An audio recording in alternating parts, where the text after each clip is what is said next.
A Star is Born is another remake of the classic A Star is Born film that came out in 1937. There have been, I think, 2 other remakes in the time since then. The last one came out in 1976 or something. It had Barbara Streisand in it. But either way, this one not only stars Bradley Cooper, but it's also directed by Bradley Cooper. That's right, this is Bradley Cooper's directorial debut. It also stars Lady Gaga, and some other people are in the movie, but really the main 2 people are Bradley Cooper and Lady Gaga. Those are the people that you really need to focus on. Star is Born follows a very similar and familiar premise and story that the other A Star is Born films and plays have followed, as well as some other films throughout history. There is a fading rock star played by Bradley Cooper. His name is Jack. He's a really big alcoholic, and his career is kind of on the downswing, but one night he stumbles into a bar to get something to drink, of course, and he stumbles across this really amazing singing talent played by Lady Gaga. Her name is Allie. Next thing you know, they start connecting over music, and they start bonding. Next thing you know, they're doing songs together, then they're going on tour together, they're doing concerts together, and then all of a sudden they fall in love. Next thing you know, she's a big star too, and so this movie deals with the implications of everything that they have to deal with in this movie,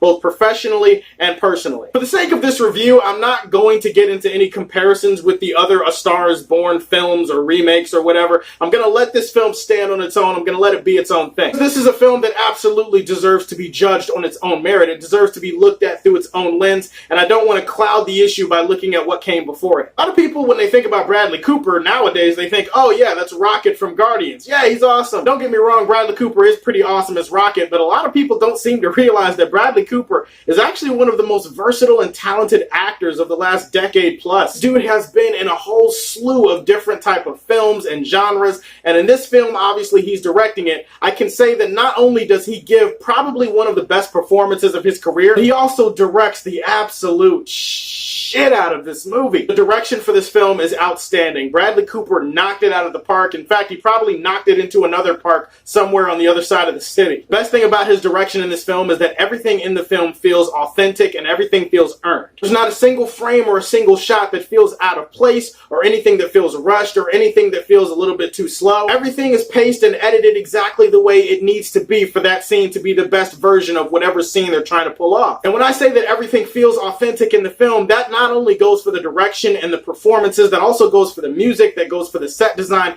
Everything just feels so real and so raw in this film, and it's what gets you emotionally invested with it all the way to the end. Bradley Cooper keeps the focus where it needs to be, and really most of the focus is on this huge love story between him and Lady Gaga. He doesn't drag the movie down with a whole bunch of excess baggage. Granted, there is a lot of baggage between the 2 characters, so maybe he felt like he didn't need to add any extra. The point is, this movie is very sincere in what it's trying to do. It is definitely trying to attack your heartstrings. It goes for them hard. It pulls at them emotionally. This just creates such a satisfying experience. Well, at least it did for me when I walked out of the theater. Speaking of the music, I mean, you know that the music is going to be bomb because Lady Gaga's in the movie, right? Music in this movie kills, man. It slays. Seriously, there are so many great songs and so many great moments musically in the movie. It's hard to even pick one. Obviously, the main song that you heard on the trailer, trust me, you're going to be singing and humming that shit to yourself as soon as you leave the theater. We're far from the shallows now. Shit like that is going to be playing in your head. The music is very emotional. It's also very catchy. It's also very well put together. And one thing that I did before I did this review, I did a little bit of research. Bradley Cooper wanted everything in this movie to be so real and so authentic that everything that you see and hear, especially musically, is recorded live. Everything is a live take. The music, the instruments, everything. The singing, there's no lip syncing, there's no pre-recorded sounds or anything like that. Everything is recorded live. I didn't know that Bradley Cooper could actually get down like that from a singing standpoint, so kudos to him. But from a music standpoint, it makes every concert and every performance in this film feel very intimate. This is a product of excellent sound mixing and sound design, as well as excellent camera work that, again, keeps you focused on only the things you need to be focused on during these scenes. There's a reason I have waited this long to actually talk about Lady Gaga in this review. And why is that? Well, it's because I wanted to save the best thing about the movie for last. I've always been kind of a casual Lady Gaga fan. I mean, I respect her. I like her talent. I like her style. Most of her music isn't my cup of tea, but some of it I rock with. I actually had no idea that she could act. Like, somebody was telling me before the movie, oh no, Lady Gaga, yeah, she was in American Horror Story or something. She can really act. I was just like, yeah, whatever. We'll see. I don't know. I'm not really buying it. Oh, holy shit. That's Lady Gaga? Lady Gaga was brilliant in this movie. Not good. Not great, not kinda, sorta, okay. No. Brilliant. There is no other word to describe what she did in this movie. Holy shit. I was just sitting there in a theater in disbelief at the complete transformation that she goes through, because in this movie, she disappears. She's not Lady Gaga. She completely disappears into this character that she's playing. No bullshit. Like halfway through the movie, I actually forgot that that was Lady Gaga, and I had to actually look up at the screen like, wow, you know what? This chick, she's really good. She's got a lot of acting chops. Man, I'm going to have to look up her name after I get out of this movie, because I don't want to mess her name up when I'm doing this review. Oh, wait, that's Lady Gaga. Granted, Lady Gaga is a great singer, and the chick in the movie is also a great songwriter and a great singer. But even then, like, I started thinking about Lady Gaga, not even realizing that that was Lady Gaga that I was watching. She'd be up there singing, and I'd just be like, yeah, she's really good. She kind of reminds me of Lady Gaga a little bit. Wait. She is sensational. She is mesmerizing. She's just everything, okay?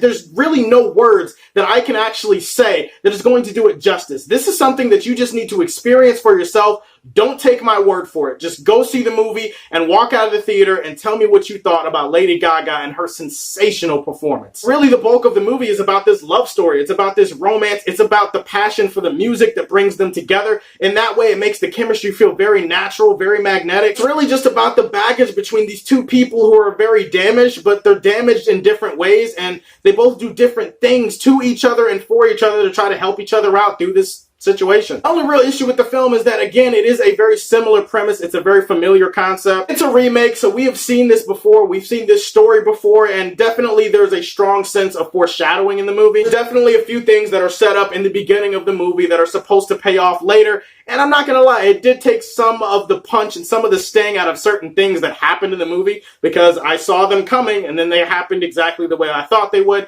and in that sense, the movie can feel a little bit predictable. Great performances, great music, great costume design, great cinematography, and shit, who can complain about that? A Star is Born absolutely deserves the highest rating that stars on this channel can get. Superman Prime. This movie exhilarated me, it floored me, it left me sitting there in my seat, heartbroken by the end of it. Please go see A Star is Born. Alright guys, let me know what your favorite Bradley Cooper movie is down in the comment section below. Please like and subscribe to the Superfan Show, and as always, if you like what you see, tell me how you feel, and stay tuned to hear more from the Man of Steel. Peace!